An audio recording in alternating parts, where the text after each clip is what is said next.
Ça y est, première question ici. Avec un gouvernement tyrannique, n'arrive-t-on pas à une tour de Babel? C'est la question qui est demandée, Daniel. Bon, disons que la tour de Babel, c'est la destruction d'un gouvernement tyrannique, d'un gouvernement mondial. Disons que essayer continuellement de fouiller dans le passé pour essayer d'expliquer l'avenir, c'est ce que l'homme a toujours fait, et l'homme a toujours conçu son avenir en fonction des lignées tracées dans le passé.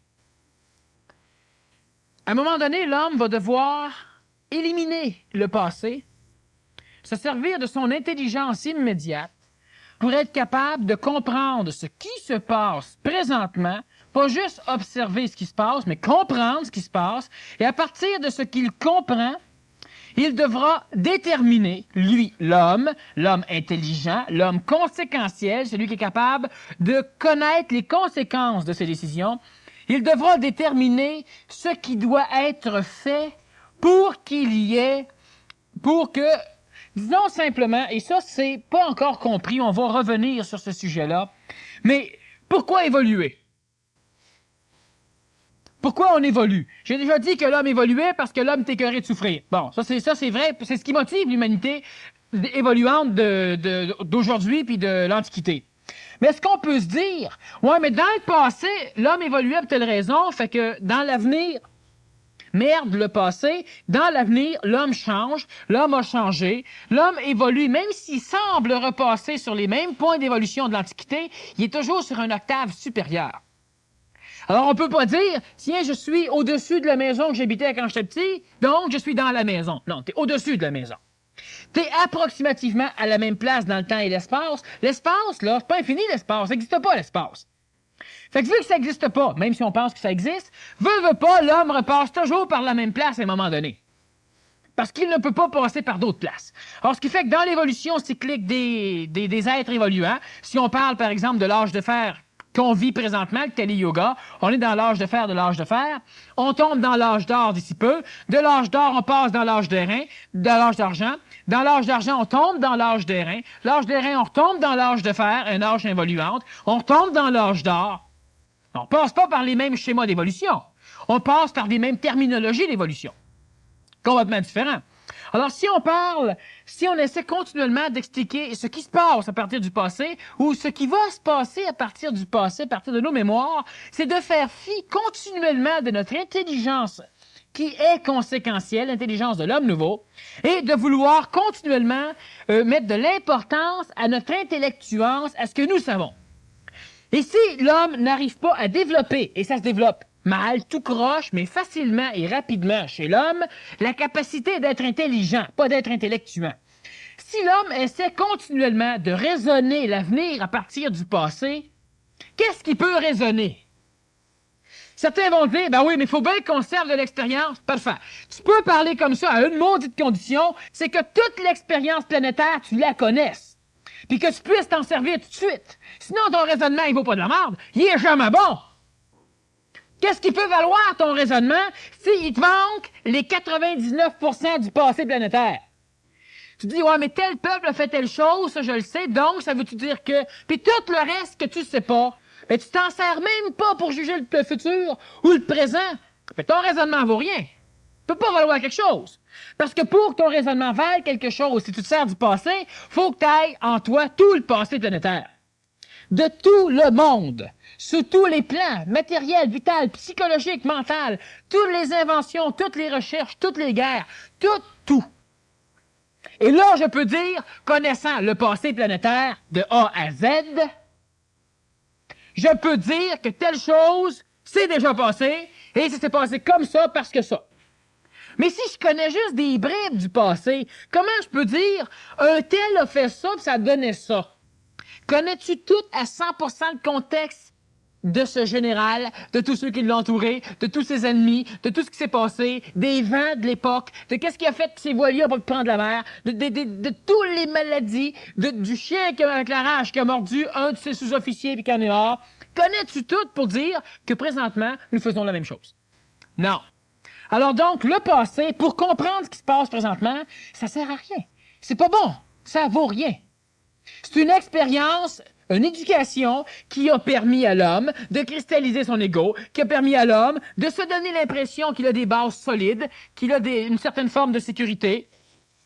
Ça l'a permis à l'homme de faire plusieurs choses. Ça l'a permis à l'homme de pouvoir, dans un cadre approximativement sécuritaire, de développer l'intellectuance qui lui permet de continuer à foncer vers l'avenir. Tout croche, en boitant, avec des chaînes roulantes, ben des problèmes. Mais ça n'a jamais permis à l'homme de régler son avenir. L'homme s'inquiète pour l'avenir, puis l'homme pense à l'avenir parce que l'homme s'inquiète pour l'avenir. Dans la majorité des cas. Ceux qui vont dire non, c'est pas vrai, je m'inquiète pas, c'est parce qu'ils n'ont pas de raison de s'inquiéter. Mais si on leur ôte tout ce qu'ils ont dans le présent, ils vont s'inquiéter de l'avenir à maudit. La personne, lorsque l'homme devient intelligent, lorsque l'homme est capable de se dire, pas parce que dans le passé, c'est passé telle chose, présentement, je suis assis dans ma chaise. C'est-tu intelligent, à un moment donné, de me lever puis de m'en aller? Ben, il y a un gars qui l'a fait, s'est fait tuer. Je suis resté dans ma chaise. Ça, c'est quand je prends le passé. Mais si j'ai pas connaissance qu'un gars s'est levé et s'est fait tuer, j'ai connaissance qu'un gars s'est levé et a gagné $1 million à la loterie, il va me dire, ben oui, c'est intelligent. C'est pas intelligent, c'est intellectuant. C'est faire référence à du passé pour savoir ce qu'on aura à faire. Ça, c'est d'être assujetti en vache aux mémoires du passé, à l'astral planétaire. C'est d'être assujetti au coton. Parce que je peux pas décider autrement qu'à partir de ce qu'on m'a inculqué comme éducation, de ce que j'ai lu, de ce que j'ai vu, de ce que j'ai appris, de ce que j'ai fait. Je peux pas décider autrement. Impossible. Toutes les fois que j'ai vu un gars se lever, il s'est fait tuer, je reste assis. Mais tous les gars qui sont restés assis, qui sont morts, que t'as pas vu, t'influences pas eux autres? Ben non, je les connais pas. Fait que ta décision, qu'est-ce qu'elle vaut? Faut que tu dises, je suis assis, il y a tel contexte, passé, je m'en fous. Comment moi, j'agis dans ce contexte? Si je fais ça, qu'est-ce qui se passe? Si je fais ça, qu'est-ce qui se passe? Ça, c'est de commencer à développer chez l'homme l'intelligence. Pas l'intellectuance, l'intelligence. Je commence à essayer d'envisager des conséquences. M'a faire des erreurs, ça n'a aucune importance. La pire que m'a faire, elle va me tuer. Ça n'a pas plus d'importance parce que rester assis, puis rester assujetti au passé, va vous tuer pareil si vous avez à mourir, puis ça va vous sauver si vous allez être sauvé. Mais jamais vous allez savoir ce que vous faites. Puis la journée que vous développez l'intelligence conséquentielle, bien, chaque fois que vous allez prendre une décision, ça va être la bonne. Mais lorsqu'on est assujetti au passé, par notre expérience du passé, on ne sait jamais si c'est la bonne. On peut juste se permettre de penser, de croire que c'est la bonne, mais on ne le sait pas. Tant qu'on n'a pas abouti l'événement, tant qu'on n'a pas expérimenté l'événement, on ne le sait pas. Ce qui crée encore d'autres problèmes. J'ai réglé tel problème, fait que on n'a pas eu à souffrir. Qu'est-ce que t'en sais? Tu as gaspillé ton argent pour régler ça, mais si tu ne l'aurais pas gaspillé pour régler ça, le problème serait peut-être jamais apparu. Ben, c'est le même qui marche, l'homme. Il n'est pas capable de savoir, même si un problème n'est pas expérimenté, que le problème aurait été. Vu que l'homme ne peut pas le savoir, ben l'homme, il se dit tout le temps, ben t'as fait ça pour rien. Ça, on le répète en masse de fois. Ou encore, après, ben t'aurais dû faire ça. Ben oui, maintenant qu'on l'a expérimenté, t'aurais dû. Puis si tu le fais, puis il n'y a pas de problème, ben t'as perdu ton temps. Tu t'en fais trop. Tu t'en fais bien trop. Ton fils, il se droguera pas. Il se drogue-tu, là? Non, bon, arrête donc de t'en faire. Parfait. Quand il se droguera, tu t'en fous. C'est le même qu'on fonctionne. Pourquoi? Parce qu'on sert de notre expérience. Si moi, j'ai 5 enfants, dont 4 sont drogués, bien sûr que mon 5e va se droguer. Je suis pas assez intelligent pour voir dans son énergie qu'est-ce qu'il y a de l'air, pour voir le contexte dans lequel il est, c'est différent du contexte de mes autres fils, puis pour savoir s'il va le faire ou non. Je suis pas capable. Je vais me dire, mes 4 l'ont fait, ben lui va le faire. À un moment donné, qu'est-ce qu'on faisait? On ôtait les amygdales à tout le monde.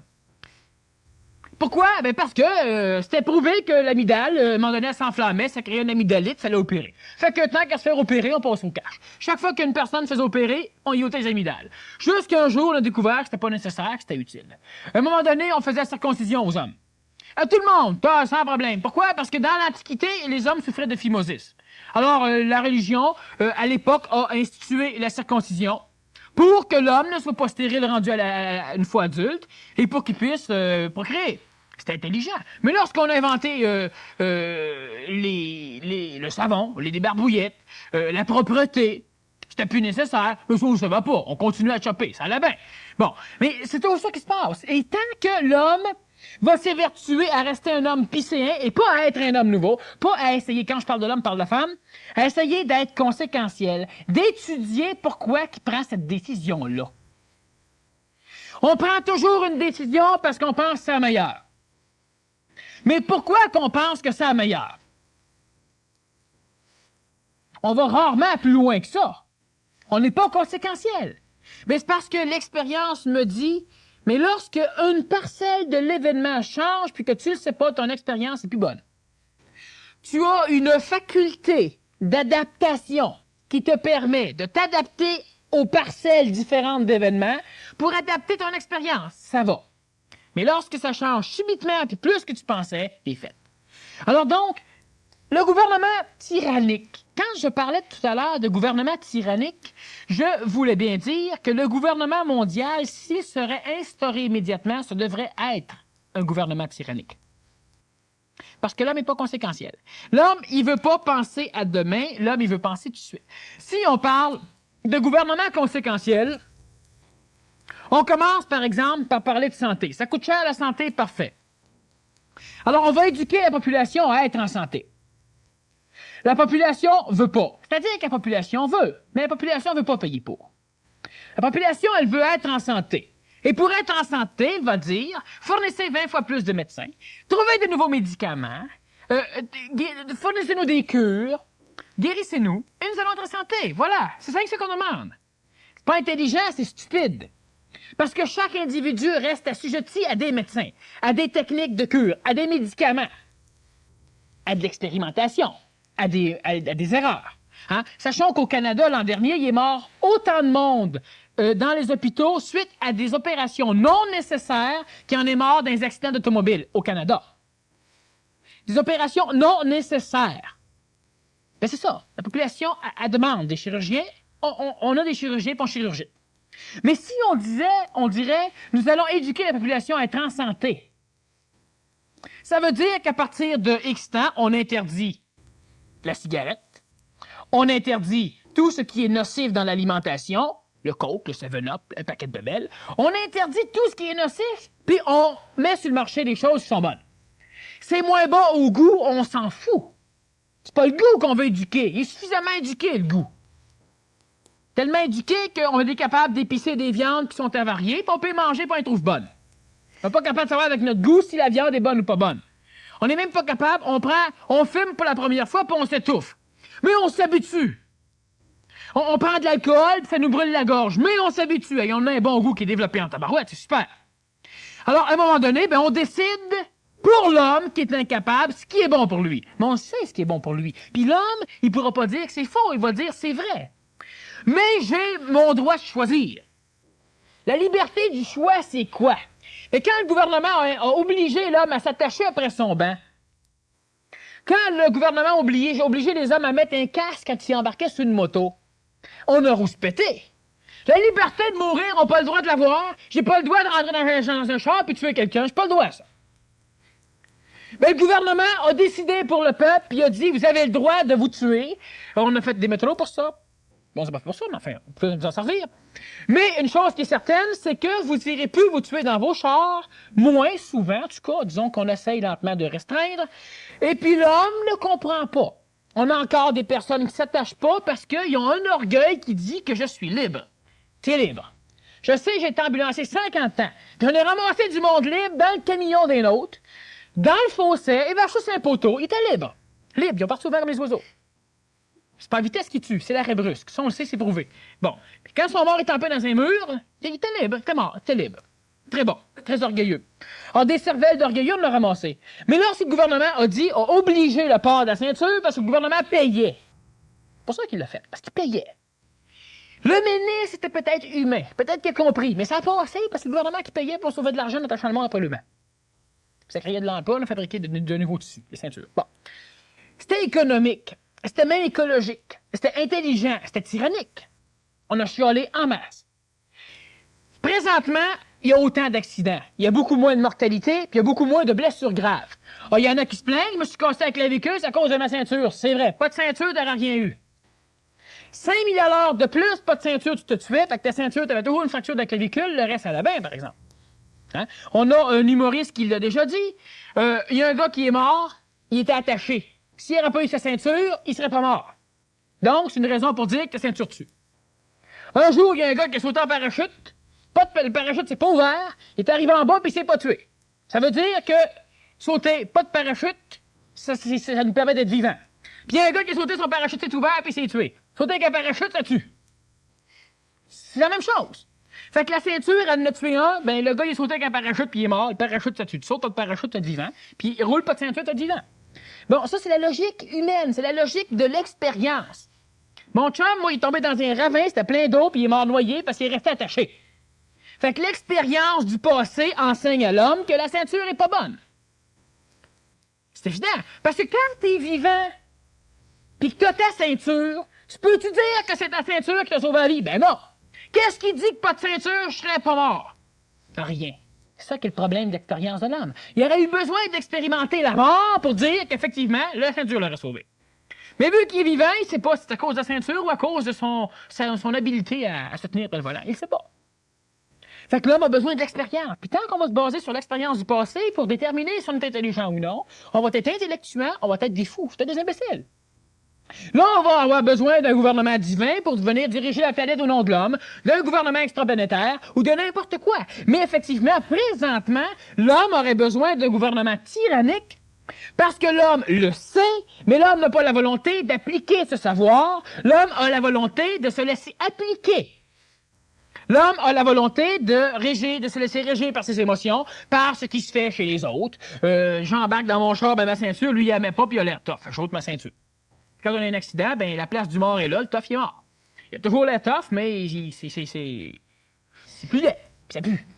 Il mange mal. Alors, ce qui fait que si on regarde le gouvernement, on parle de la tour de Babel. La tour de Babel, c'est lorsque on a voulu bâtir une immense tour pour aller rejoindre Dieu.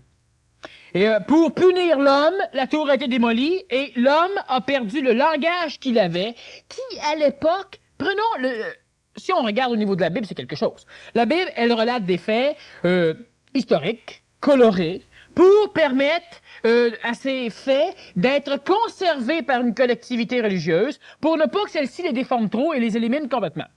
Parce que c'est l'apanage de l'homme, lorsqu'il a une idée morale, de démolir. On a démoli des livres. Le Reich, Troisième Reich, a fait brûler des bibliothèques complètes. Alexandrie est passée au feu. On aime démolir pour éliminer. Alors, en colorant de l'information, en rentrant dans une religion, puis en le laissant flotter là-dedans, ça se conserve dans le temps. Lorsque l'homme a été de plus en plus densifié, je vous fais fi des continents et des traditions ésotériques, il a perdu la faculté d'être télépathe. Il a fallu qu'il parle. Puis lorsque l'homme a commencé à parler, c'est pas parce que l'homme voulait aller rejoindre Dieu. C'est pas parce que l'homme s'est pris pour Dieu. C'est parce que l'ego de l'homme s'est pris pour un manipulateur puissant. Et se densifiant, il a fini par perdre la possibilité d'être télépathe. Donc, il a perdu le langage universel. Et donc, il a dû développer ses cordes vocales. Il a dû développer son chakra laryngé, et il a commencé à parler. Mais évidemment, si nous sommes ensemble, nous parlons, nous faisons fabriquer des conventions, et on va arriver à s'entendre. Mais si toi, tu restes à l'autre bout, ben non, à 50 000 de moi, puis on se voit pas de téléphone à l'époque, ben t'inventes d'autres conventions. Puis quand on se rencontre, on n'est plus télépathe. On a deux langues différentes. C'est pas la même chose qui va se passer dans un gouvernement mondial, parce que l'homme ait un langage universel sur la planète ou non, l'homme a un cerveau pour apprendre les langues. C'est le cerveau qui est le langage universel, c'est pas le centre laryngé. Le centre laryngé, c'est quelque chose, mais le cerveau de l'homme peut atteindre ce langage universel. Il peut redevenir télépathe.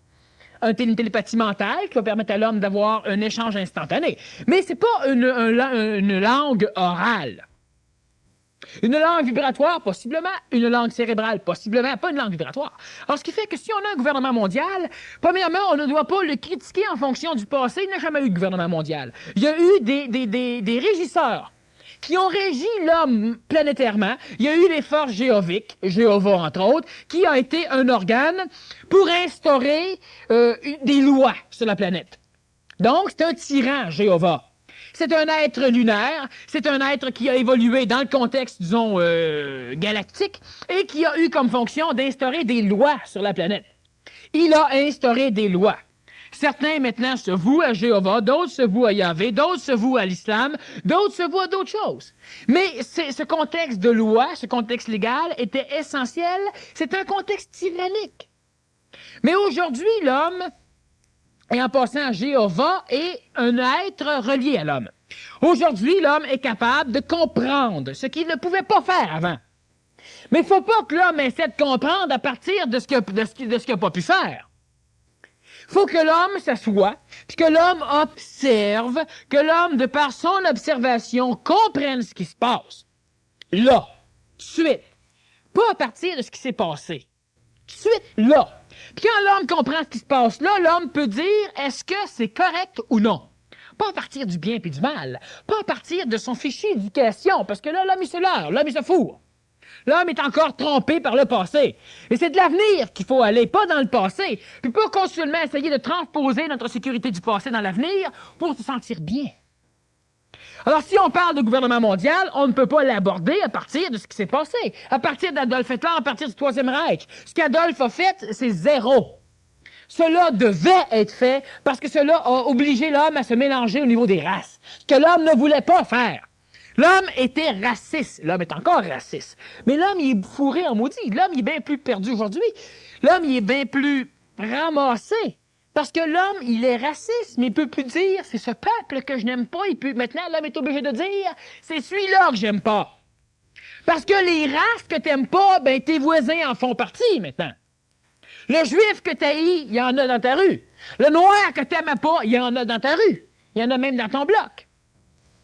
Alors, ça a été extrêmement bon parce que ça a forcé l'homme à briser des capsules de nationalisme en obligeant, et ça c'est l'Amérique qui en est le premier, qui a resplendi le premier sur la planète, l'Amérique qui a été construite par toutes les races.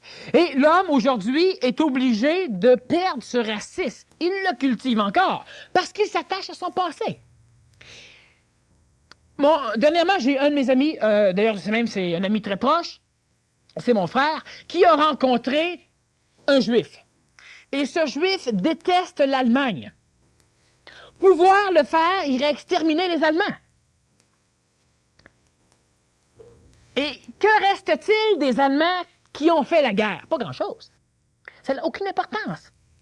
Mais les enfants allemands qui vivent aujourd'hui, ils les tueraient toutes. C'est des Allemands. Ben c'est ça.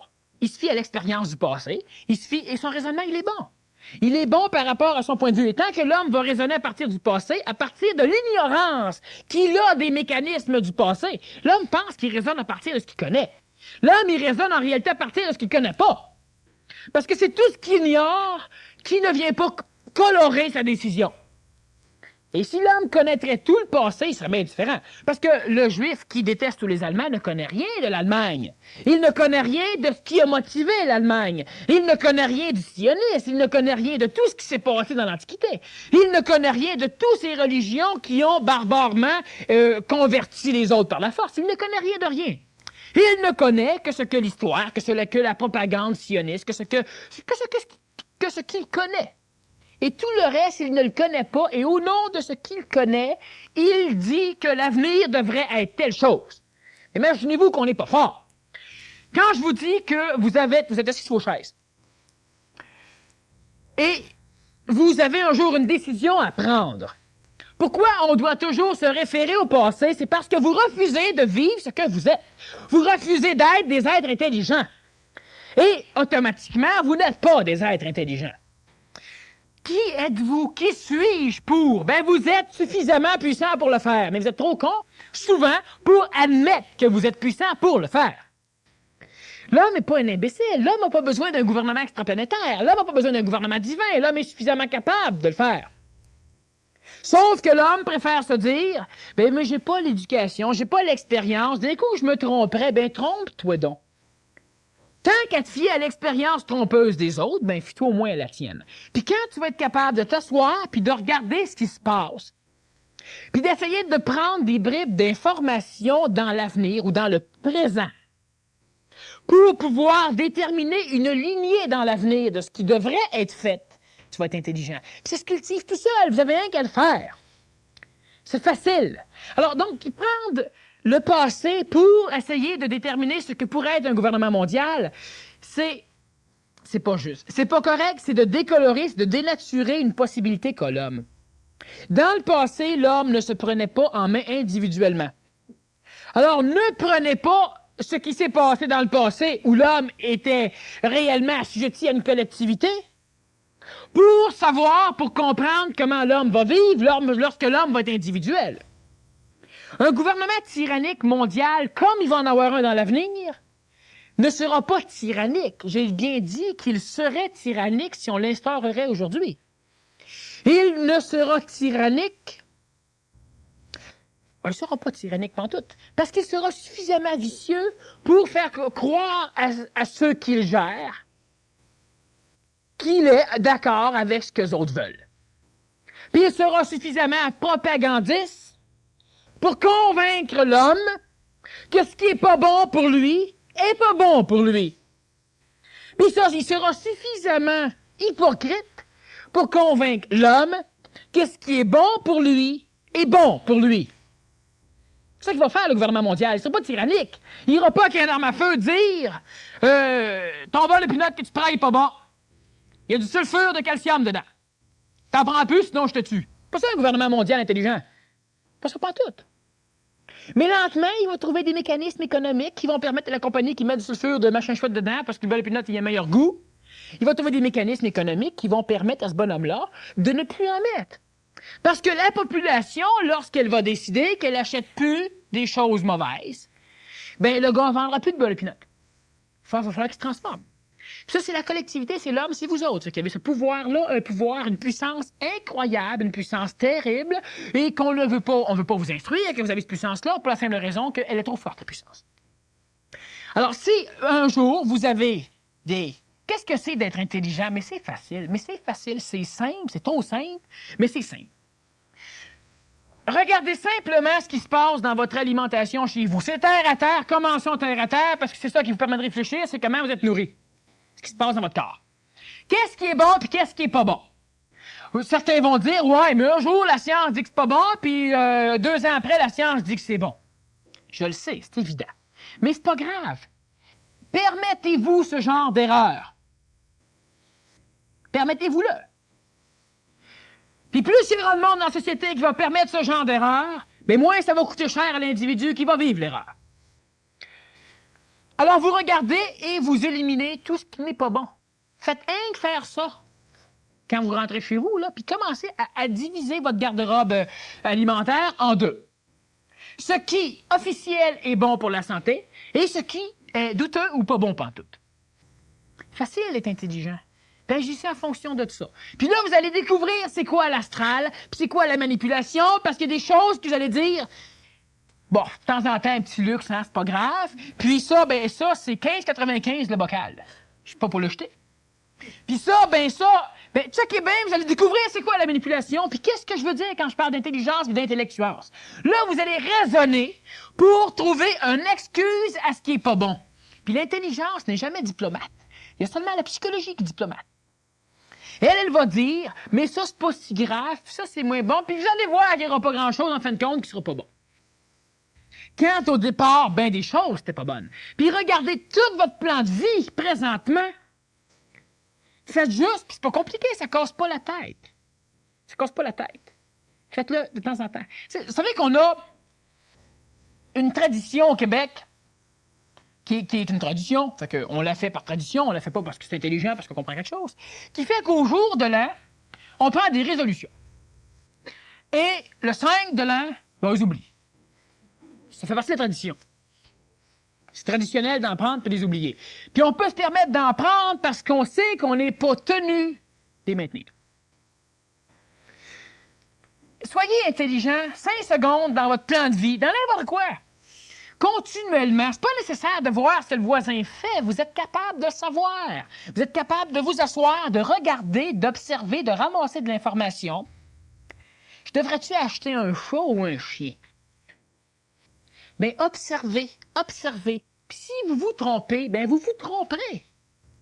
Puis vous retournerez le chat puis le chien, puis c'est tout. C'est pas plus grave que ça. Mais si vous allez voir la voisine pour savoir, ça peut être bon, ça peut être mauvais. Mais si vos 3 voisins en ont eu puis ont eu des problèmes, vous n'en aurez pas. Puis si vos 3 voisins en ont eu puis adorent ça, vous en avoir un. Fait qu'est-ce que vous allez avoir pris une décision réelle ou non? Vous n'aurez rien pris comme décision. Ça dépend juste de l'information que vous allez aller chercher. C'est juste ça va dépendre. Mais vous êtes capable de vous asseoir sur votre fauteuil si vous en avez un. Et puis de réfléchir, d'étudier, de regarder les conséquences. Certains hommes vont dire c'est trop long, c'est trop fatigant, ça prend trop d'énergie. Ben c'est pas vrai. Ça en prend au début parce que l'homme n'est pas habitué. Mais à un moment donné, ça devient facile, ça devient sine qua non pour l'homme, pour que l'homme fasse quelque chose. Alors, le gouvernement mondial, il ne sera pas tyrannique, il serait tyrannique présentement si on l'instaurerait. Il serait en guerre contre l'homme, mais il va s'instaurer seulement, et ça c'est important à prendre en note, le gouvernement mondial va apparaître seulement lorsque l'homme va le créer. Puis l'homme va le créer lorsque l'homme va être un terrain suffisamment adéquat à cette création. C'est pas, on le créera pas de force, puis on l'obligera pas à l'homme, c'est pas... On demande ici, cette forme de gouvernement monarchique, n'est-ce pas mettre une tête sur un corps qui n'a pas de contrôle sur ses agissements? Car pour moi, le peuple d'un pays, ou mondial, n'est qu'un corps sans tête. Alors, est-ce que cette tête pourra reprendre le contrôle de ce corps désordonné? Alors, si on place une tête sur un corps pas de tête, le corps, on connaît ça en médecine, va refuser la greffe, il va lutter, il va la détruire, la greffe. C'est ce que tout à l'heure je vous disais, si on prend un gouvernement présentement intelligent et qu'on l'instaure dans un contexte social, au Québec, au Canada ou sur la planète, ça ne fonctionnera pas. Il va falloir que le gouvernement ait une force militaire extrêmement puissante. Donc, ce n'est pas intelligent, ce n'est pas écologique. On n'est pas pour commencer à tuer l'homme au nom de l'intelligence humaine. Ça n'a aucun sens. C'est pas intelligent, c'est stupide. Ça, c'est de la morale. Ça, on peut devenir fanatique là-dedans. On peut décider qu'au nom de l'intelligence, on tue l'homme.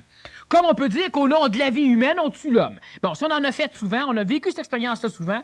Et à un moment donné, oublions-la, refaisons-la pas, mais commençons à être intelligent. On n'a pas besoin de savoir qu'on l'a fait ou pas la refaire. C'est-tu intelligent de le faire? Non. Que ça ait été fait ou pas, on s'en fout de passer. On n'en a pas besoin. Alors donc, si on prend... Présentement, qu'est-ce qui va arriver? C'est que le peuple, le corps qui parle, que la personne parle, ce corps devra créer une tête. Il n'y a pas de tête qui va apparaître sur le corps tant que le corps n'aura pas créé une tête.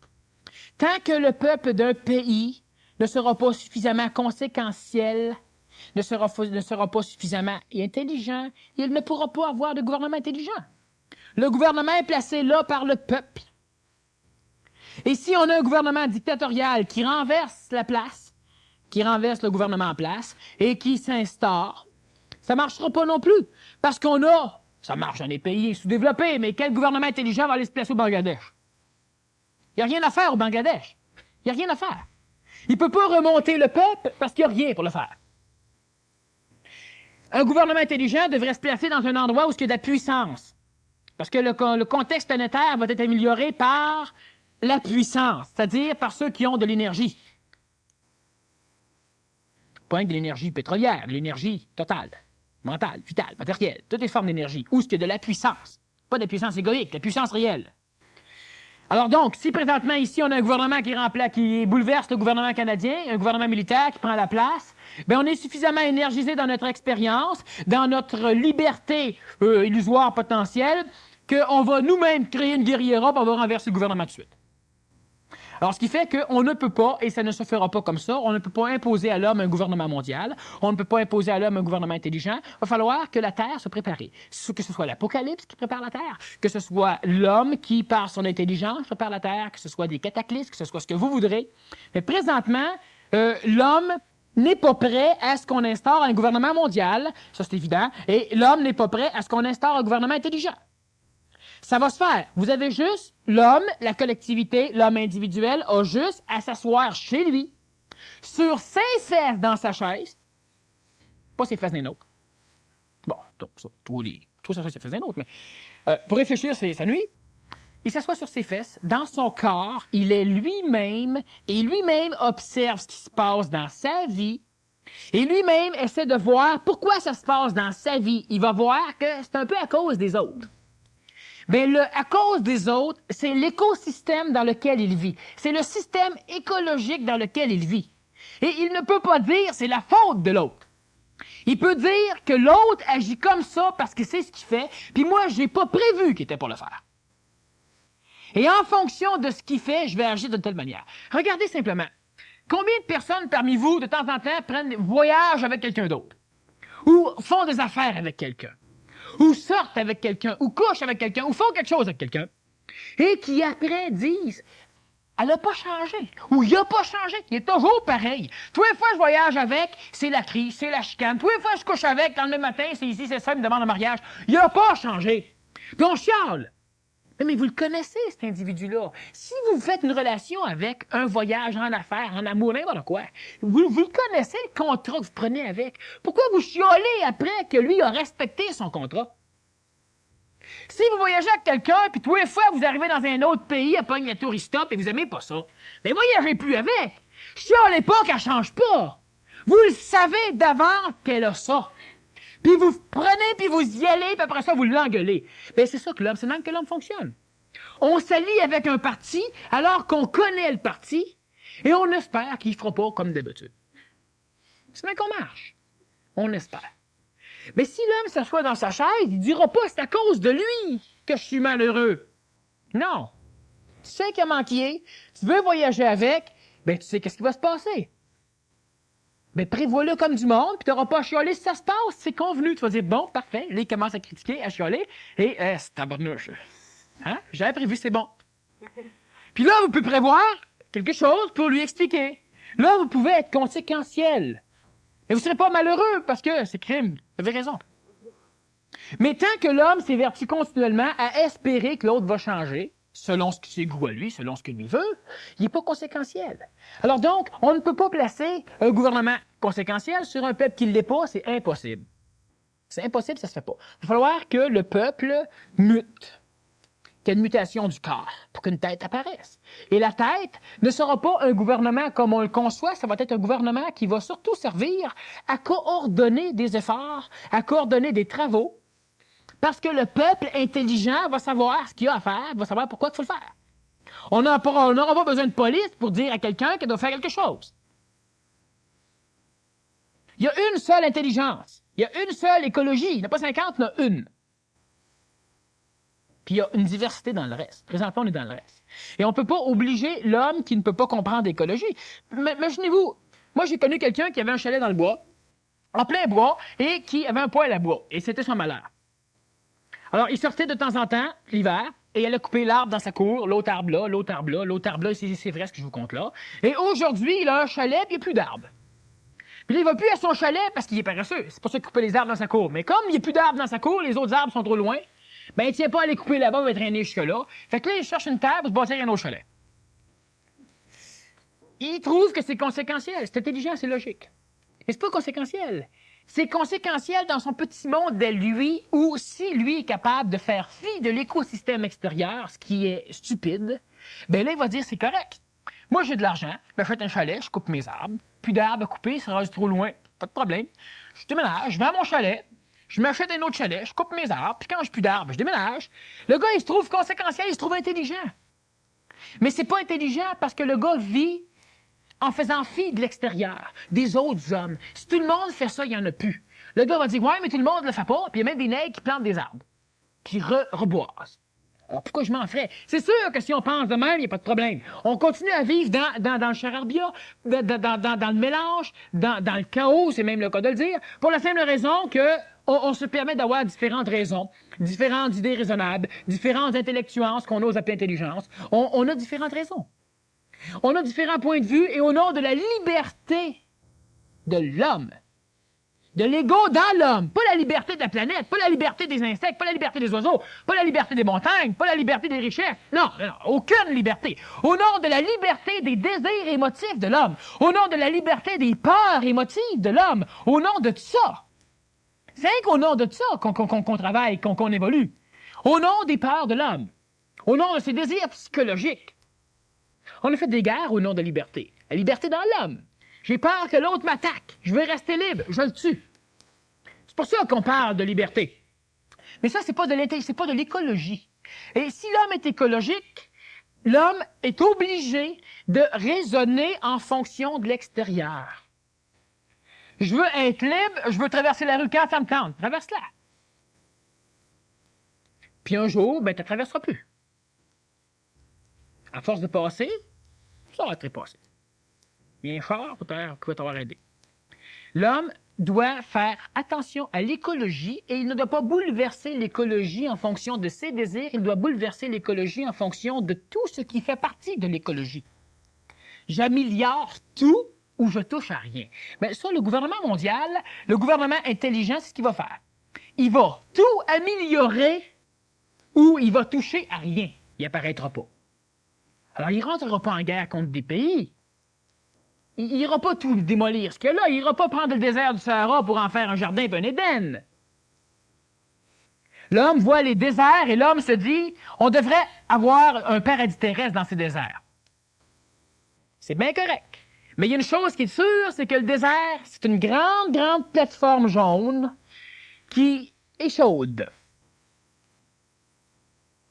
Et si c'est chaud, ben ça chauffe l'air. Puis si ça chauffe l'air, ben l'air chaud monte. Puis si l'air chaud monte, ben l'air froid vient. Puis si l'air froid vient, ça crée des vents. Puis si ça crée des vents, ça crée aussi une espèce de climat sur la planète Terre. Ça l'aide. Il y a d'autres choses qui créent ça. Mais il y a tellement de choses. Puis présentement, l'homme a toutes ces connaissances-là.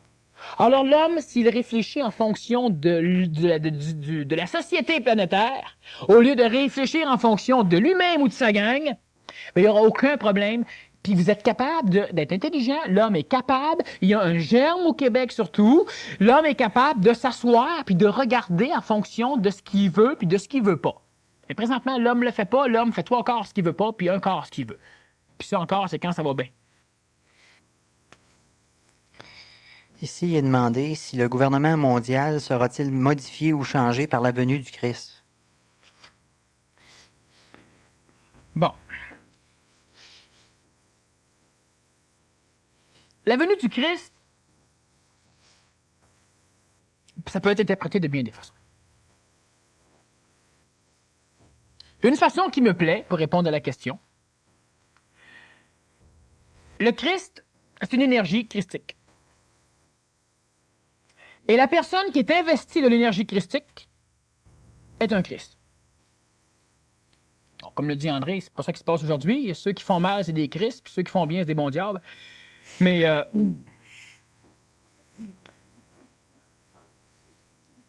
alors donc, on a eu à un moment donné un être, Jésus, le Nazaréen, qui a été investi de l'énergie christique. Il est donc devenu le Christ. Et lorsqu'il est devenu le Christ, c'était le temps qu'il commence à s'occuper des choses de son Père, ce qu'il a dit. Mais avant ça, c'était pas le temps. Il connaissait l'énergie christique, énergie qui peut être appelée énergie sacramentale présentement. Et lorsqu'il a été investi de cette énergie christique, il a commencé à faire les choses de son Père. Les choses de son Père, il s'adressait évidemment à une collectivité qui avait besoin d'un Père. Le retour du Christ, c'est surtout la réapparition de l'énergie christique sur la planète Terre. Et non pas un être biologique qui va s'en venir et qui va pouvoir dire « Je suis le corps du Christ ». On aura un corps biologique qui pourra dire « Je suis le Christ ». Mais on n'aura pas un corps biologique qui va dire « Je suis le corps du Christ ». Ben, pas le corps de l'ancien temps. Maintenant, il y a une chose qui est importante, et les religions ont mis en garde l'homme sur tous les faux prophètes, sur tous les faux Christ. Surtout les Christ de Christ. Mais il se trouve aussi que ces religions qui ont aidé l'homme à évoluer vont tout faire pour empêcher l'homme d'aboutir. Et là, je veux sauter un peu là-dessus ce soir, étant donné qu'on n'aura pas le temps, disons, de trop l'élaborer. Et malgré que le disant comme ça, sans l'élaborer, ça peut permettre à différentes personnes de penser bien des choses. Mais il n'y aura pas un retour de Christ, il y aura le retour de l'État christique sur la planète Terre, et il y aura immensément d'êtres humains qui seront investis de l'énergie du Christ, de l'énergie christique, pour être plus précis. Alors, ce qui fait que le gouvernement mondial va être un gouvernement régi par l'énergie de l'intelligence active, l'énergie, disons, christique. Ce sera un gouvernement qui sera régi par l'énergie christique. Est-ce que le magistrat suprême sera Jésus-Christ? Ben, il n'y aura pas de magistrat suprême. Il n'y aura pas besoin de magistrat suprême.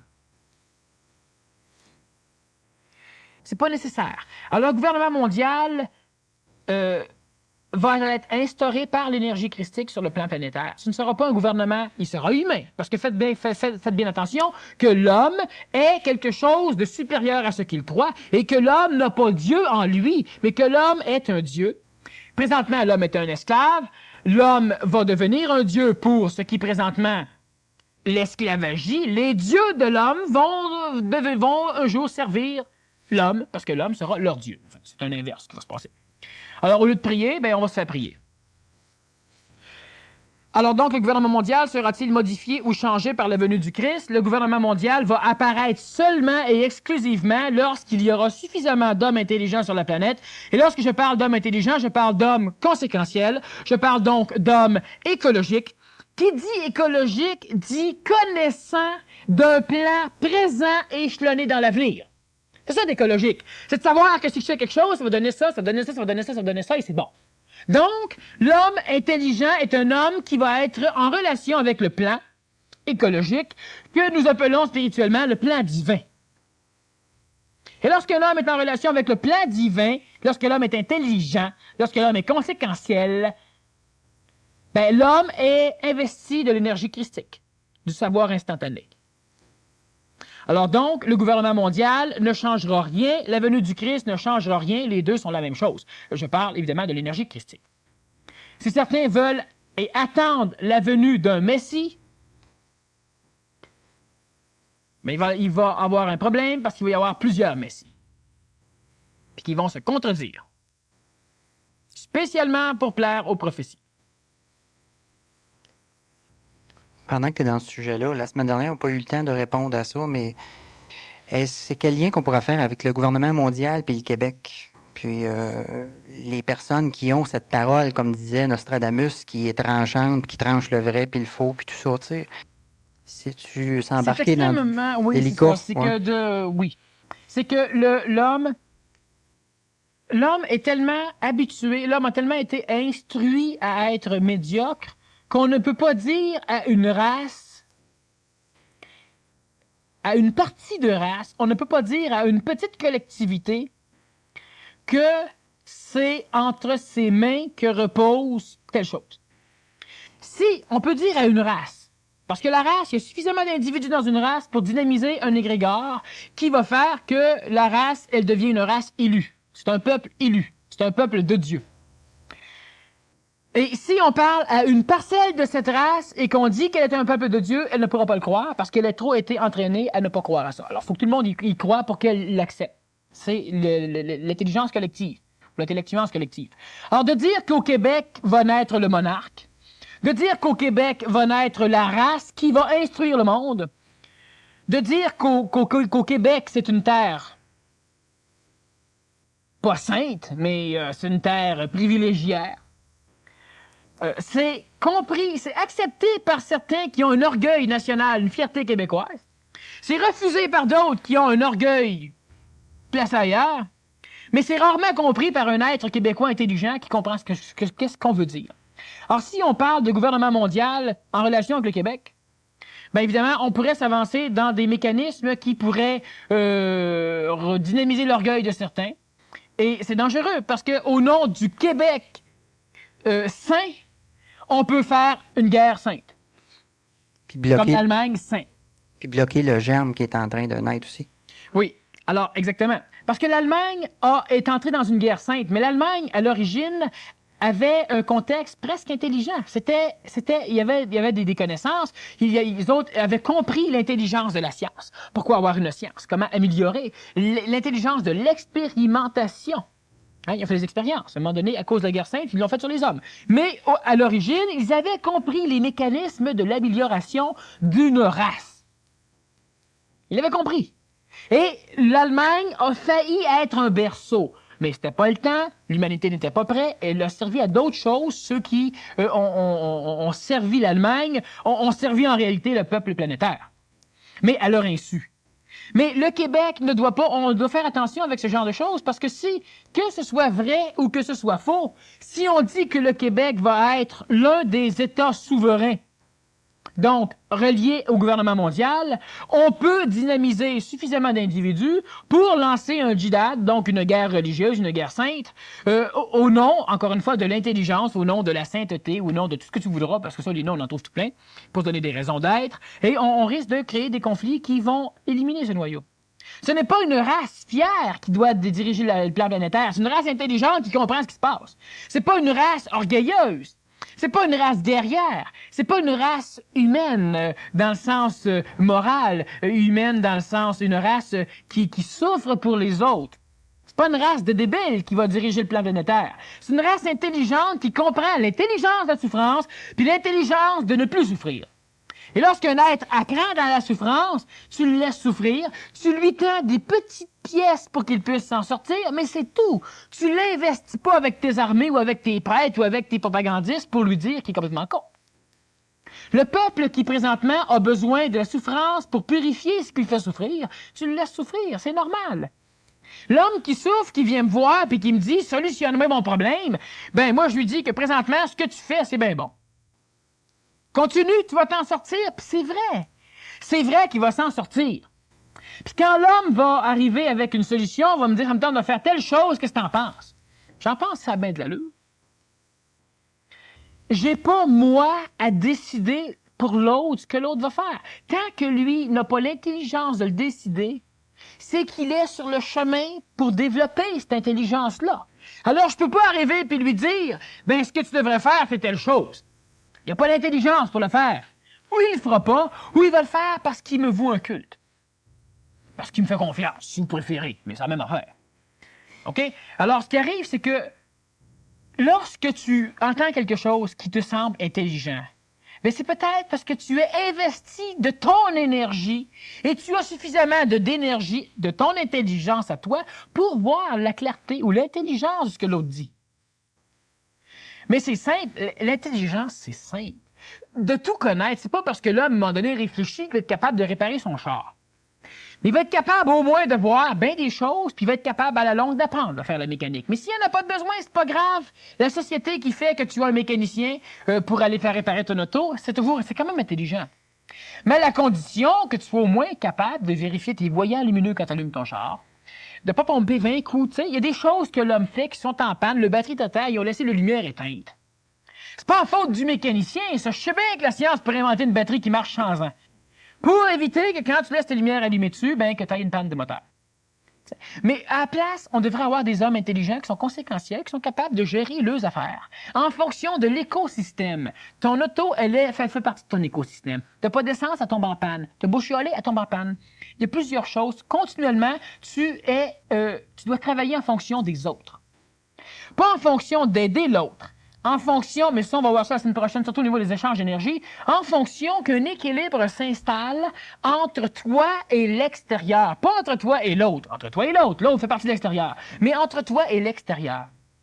Dernièrement, on faisait de l'équitation, on arrête quelque part, on descend, et là, je monte une espèce de plante qui se mange. C'est un concombre sauvage. Médéole de Virginie.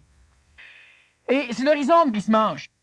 Mais il se trouve que c'est extrêmement bon. Et puis en plus, disons de temps en temps, certaines personnes veulent avoir des preuves que je connais les plantes qui se mangent. Hein? Bon. Alors, moi, je débarque, je regarde et il y en a juste un. Alors, je leur dis que ça se mange et puis on n'en mange pas parce qu'il y en a un, j'en vois pas d'autres. C'est d'être écologique. C'est d'être capable d'être en relation avec l'extérieur. Mais j'aurais pu dire, ouais, mais l'écologie psychologique, bon, ben, arrache-le, fais-le goûter, ils vont se fermer la boîte. Ouais. Mais c'est pas écologique, parce que je n'ai 45 autres qui ne croient pas, puis je n'ai plus de plantes. Et puis, si un jour, on en a besoin, on n'en a plus. Et puis, même si on n'en a pas de besoin, il y a des espèces qui en mangent, on n'en a plus. C'est comme l'ail des bois, par exemple, qui prend 7 ans avant d'être fécond. Ben, on en a des cimées. Mais c'est comme plein de choses comme ça. Alors, l'homme doit vivre en fonction de l'écosystème qui l'entoure. De l'extérieur. Alors, l'extérieur, ça comprend tout ce qui se passe dans ta ville, ça comprend ce qui se passe dans ton corps, ça comprend c'est à l'extérieur de ta conscience, ça comprend tout. Et la relation qui se passe entre l'homme et l'extérieur est un critère d'intelligence. On demande ici, si je ne vote plus, qu'est-ce que ça fait en tant qu'individu? Il faut faire attention. Si l'homme ne vote pas et qu'il ne se présente pas au vote, il vote pour le parti en place. Donc, si l'homme ne veut plus voter, il doit annuler son vote. Et que la personne étudie simplement qu'est-ce qui se passe lorsqu'on vote, puis qu'est-ce qui se passe lorsqu'on annule un vote à l'échelle sociale, à l'échelle politique, On devrait être bon pour savoir ce qu'il y aurait à faire. Est-ce que l'ONU ne serait pas un exemple de la monarchie? Bon, l'Organisation des Nations Unies est une extraordinaire, c'est une belle tentative planétaire d'allier l'homme. Maintenant, elle est venue au monde après un holocauste, après une apocalypse limitée. Parce que le terrain était fécond à la naissance d'une tentative de gouvernement mondial. Est-ce que cela veut dire que l'apocalypse est nécessaire pour qu'un vrai gouvernement mondial s'instaure? Absolument pas. On a qu'à l'instaurer. Pas besoin de nous le faire pousser dans le derrière. Par contre, si on ne l'instaure pas, ben là, il va se passer des choses parce que les gouvernements, entre eux, n'arrivent pas à s'entendre. L'Organisation des Nations Unies a comme problème que toutes les nations n'y sont pas unies. Donc, elle parle au nom d'une grosse quantité de nations, mais pas au nom de tout le monde. Ce qui fait qu'elle a besoin de forces militaires pour investir la paix dans des pays en guerre. Elle a besoin d'un quorum électoral. Et tout à l'heure, on parlait encore de ce que c'était que l'électorat. Alors, lorsqu'on a une solution intelligente pour régler un conflit quelque part et qu'on n'a pas un quorum, bien évidemment, la solution intelligente, on la relaie avec ses tablettes. Puis le conflit continue. Et donc, c'est une chose qui est bonne. Ce n'est pas un gouvernement mondial. Certaines tendances ésotérico-morales tendent à faire en sorte que l'homme pousse l'ONU. On a, par exemple, ici au Québec, une organisation reliée, par exemple, au livre d'Alice Bailey, qui tend à essayer de soutenir l'ONU. Je ne dis pas qu'Alice Bailey et ses livres le soutiennent, mais on a une organisation ici qui tente, disons, à le faire. Et ce n'est pas mauvais de soutenir l'ONU. La seule chose, c'est que l'homme ne doit pas s'intéresser à l'ONU. L'homme doit s'intéresser surtout à être intelligent lui-même. Seul, individuel, tout seul, chez lui. Et travailler en collaboration. Maintenant, le gouvernement mondial ne sera pas similaire à l'Organisation des Nations Unies. C'est une chose qui est bonne, qui a permis, et ça c'est cosmiquement, donc c'est ésotérique, ce n'est pas su, évidemment. L'ONU, elle a eu comme fonction, surtout, de préparer ce qui s'en vient. C'est-à-dire qu'elle a empêché les tensions militaires, les tensions guerrières, de s'exprimer. Et empêchant ces tensions guerrières de s'exprimer, l'ONU a quand même condensé. C'est-à-dire qu'elle a permis l'accumulation de tensions énergétiques militaires extrêmement puissantes. Ce qui un jour peut dégénérer en conflit militaire armé planétaire. Maintenant, l'ONU, c'est l'ombre d'un gouvernement mondial. Maintenant, elle a des fonctions ésotériques qui sont beaucoup plus qui ne plairaient pas si on les connaîtrait. D'ailleurs, les dirigeants de l'ONU ne le connaissent pas non plus, mais cette organisation existe pour certaines choses. Alors, ce qui fait que ce n'est pas une monarchie. L'ONU, c'est quelque chose de diplomatique qui demande l'appui de tous les pays et le gouvernement mondial n'aura pas besoin de l'appui des pays parce que le gouvernement mondial qui sera instauré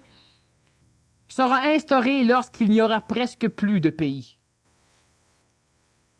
Soit parce que les nations vont se fusionner, soit parce que les nations vont se détruire. Mais un gouvernement mondial ne peut pas être le représentant de tous les pays.